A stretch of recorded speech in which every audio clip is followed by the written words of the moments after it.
Hey guys, it's Ted Bogert. Welcome back to the TED Show.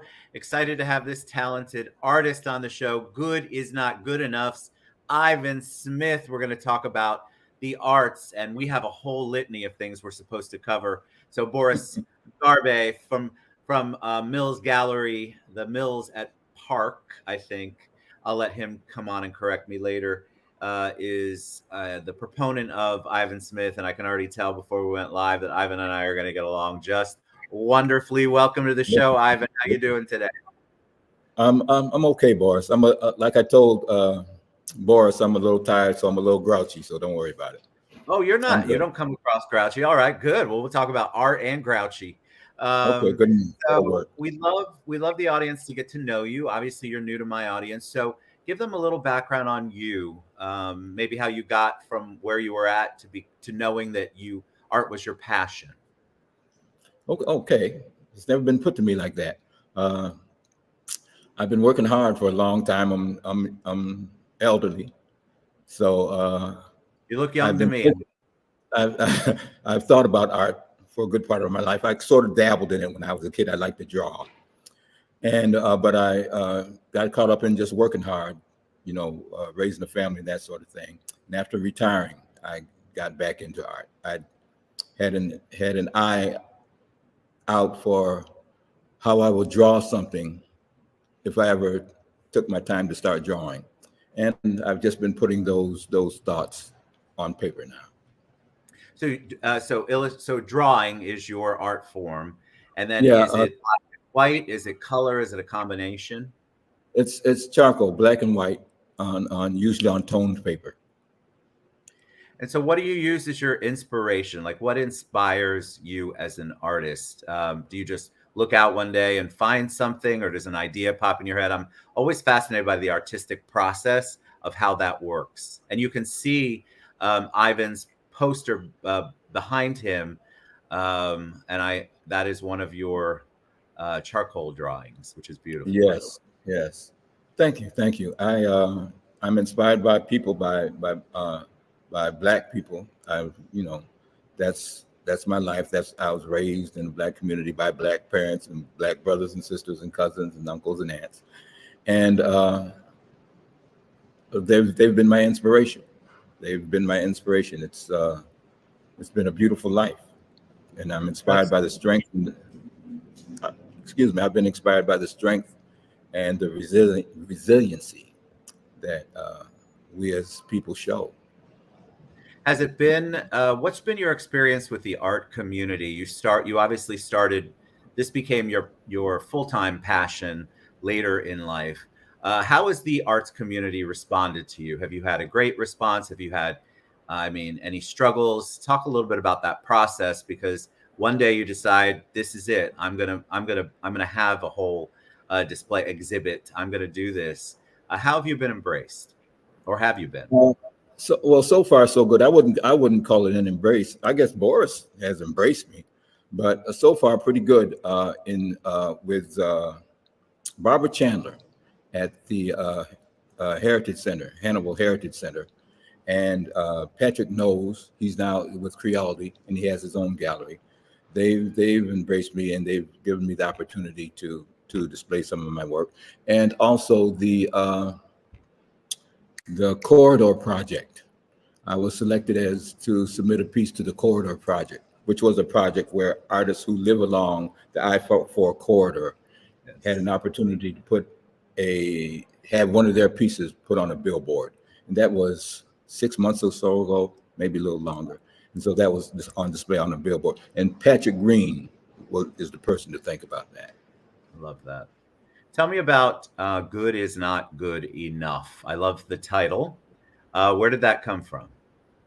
That comes from my parents, the community I grew up in, where we were always told that if you want to get along in life, since we are who we are, we have to be a little bit better than the majority community. Good isn't good enough. You got to be better than good in order to get ahead. See, that's powerful. Always, uh, I think it's interesting that the show itself has all your talk about the exhibit itself because um, I know Boris is probably in the background in your ear, right? He's, We got to he's give right. Boris a hard time live. But talk about the exhibit itself, because you've had people come. What's it like to see somebody fall in love with the art that you've created? Okay. I've told this before about a guy.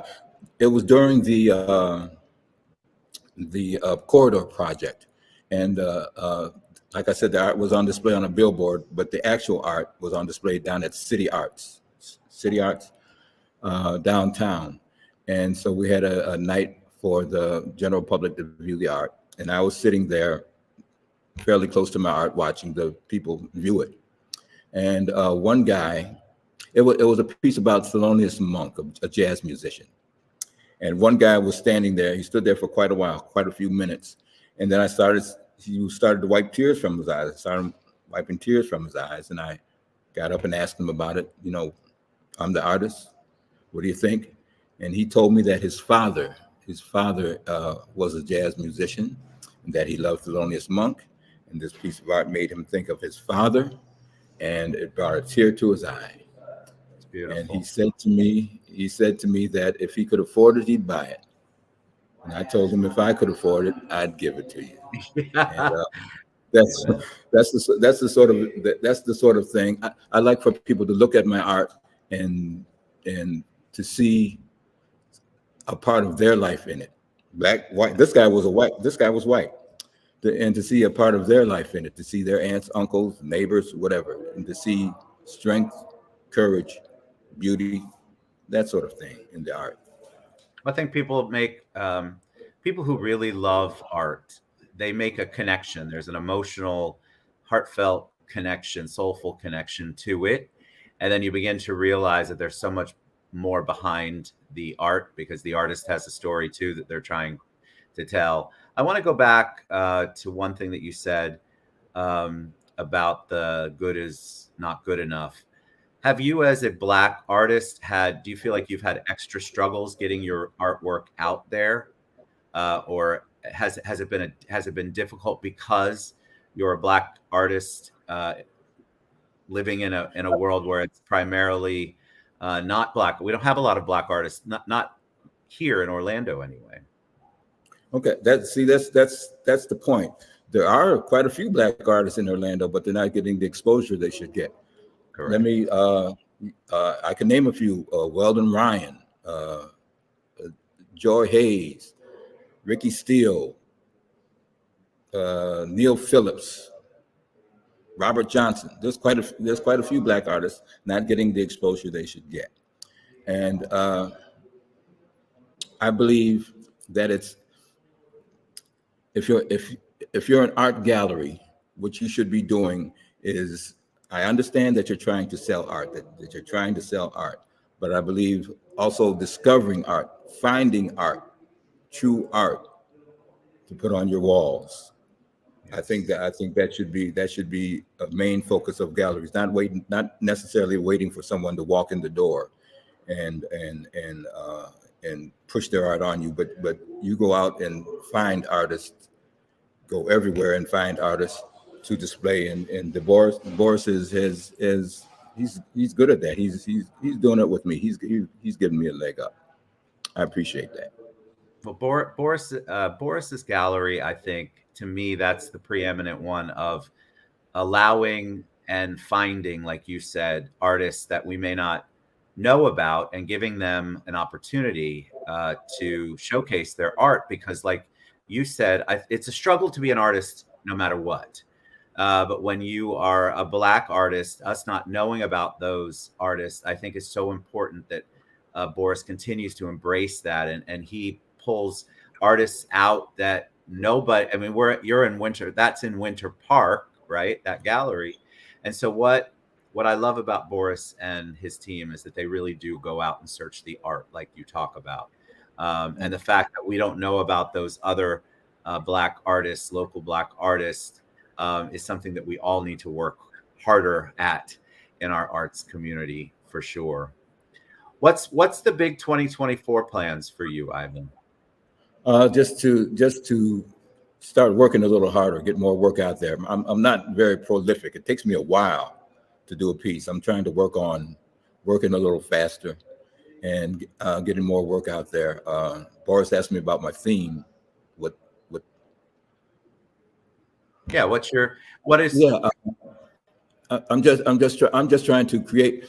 I know Black people. I like music. I like sports. I like the value of the unrecognized value of Black artists, Black art through the ages, Black art out of Africa, and so I want to explore that a little more. So that's the direction I'm heading in. Just trying to learn more and make better art. I haven't been doing it that long, and I've been studying for a while, but I haven't been producing it long enough. So I just want to become better all the time. What's that? That piece behind you is beautiful. Is that? Tell me a little bit about it. Okay, this one, yeah, this Yes. one over my shoulder here. That's Modern Man. He's about 3 years old now. I call him Modern Man because he's only 3 years old. I think he has sort of a timeless look. Is he of today or is he of yesterday? So since he's new, I just call him Modern Man. And what was the inspiration there? From a photograph. I got the idea from a photograph. What I generally do,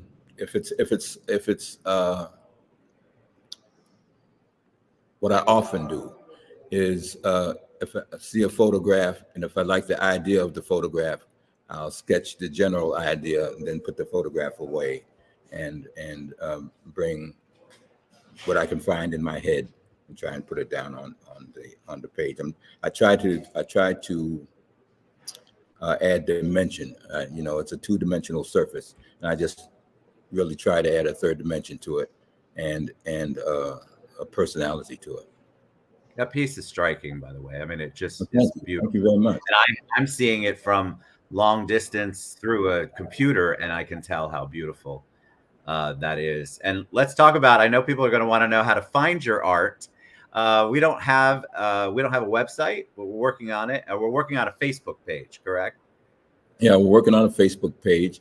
I do have an Instagram, IG Blacksmith, and there's a few of my pieces on it. I have to confess, I started the Instagram a year or so ago, and that was probably the last time I touched it until this exhibition came up. So I added a couple posts since then, but it doesn't go very deep, but it does have some of my work on it. And I'll make sure I share that. Boris is good at many things, and he's certainly great at promotion. So I'm sure he'll be like, we need to get more of your stuff on there, Ivan, as quickly as possible. Boris, is there anything else that I haven't covered? And everybody who ever watched the show knows Boris is always in the background. Anything I missed that I haven't covered, Boris? Okay. Boris. Boris is pointing at what he's written down for me to recite to you right here. So there's an artist talk coming on the 29th of this month, on December 29th. That is also the last day of the show, and that'll be at 6:00, and at the Mills Gallery, 1650 North Mills Avenue, and that's about it. And in hopes, plans, not any solid plans yet, but certainly plans for upcoming exhibitions. Awesome. One last question before we go. Do you have a favorite artist? Yes, I do. Tell me. I like Charles White quite a bit. And I what like is he known for?